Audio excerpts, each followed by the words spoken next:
Hello friends, आज माझा मामा शेतीविषयी काहीतरी माहिती देणार आहे, सगळ्या शेतीची माहिती.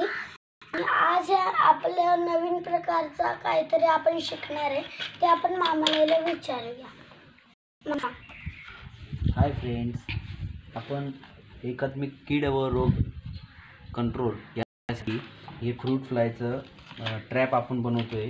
आपण बघू शकता ह्या पद्धतीने ही माशी दिसते आपल्याला.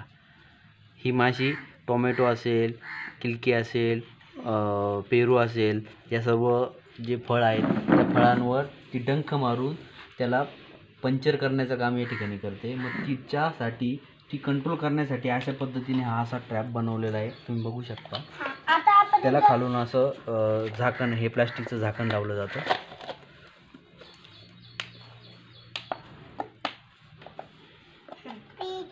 आणि अशा पद्धतीने हे झाडाच्या जवळ आपल्या शेतामध्ये, टोमॅटोच्या शेतामध्ये असं टांगलं जातं.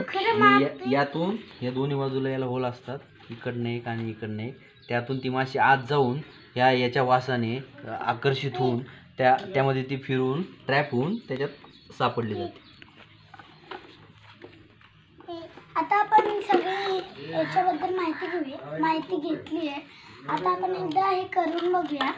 आपण आता मामाने जे मध्ये टाकले क्यूब असतो, हे विषारी क्यूब असतो, याला हात नसतो लावायचा. आता आपण याला फक्त झाकण लावायचं आहे आणि मामाकडे घेऊन द्यायचं. आता मामाला हे दुसरं टाकतोय, बघा तुम्ही कसं टाकतोय मामा.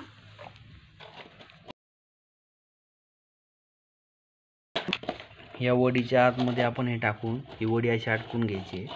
त्यानंतर ह्या ग्लासच्या आतमध्ये एक होल असतं, त्या होल वाटे आपण ही वरती काढून घ्यायची अशी.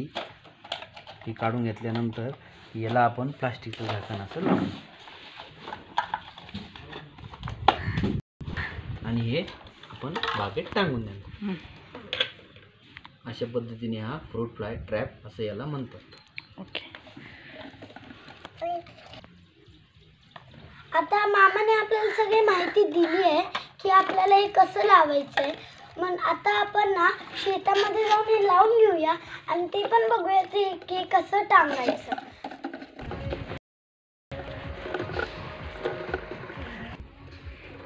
हॅलो, आता आपण हे घेऊन आलोय आता शेतामध्ये आणि आपण बघूया आता आपण हे कोणत्या झाडाला लावायचंय. मामा, आपल्याला कोणत्या झाडाला लावायचं आहे?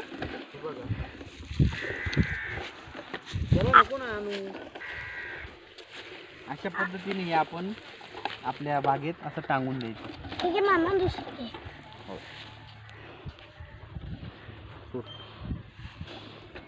सोडून दे. आता आपण पण ट्राय करूया कसं लावायचं. आधी मामाच्या हातात आपण देऊया.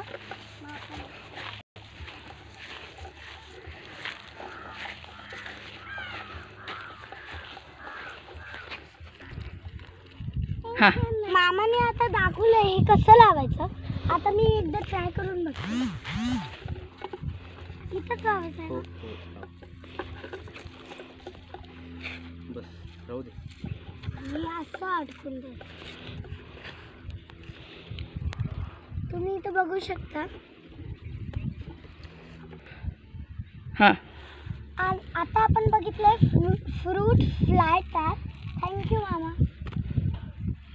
Like, share, subscribe. जर तुम्हाला हा व्हिडिओ आवडला असेल तर लाईक करा, शेअर करा आणि सबस्क्राईब करा. आणि जर तुमचे इतर मित्र असेल शेतकरी, तर तुम्ही हा व्हिडिओ त्यांना शेअर करू शकता. बाय. थँक्यू.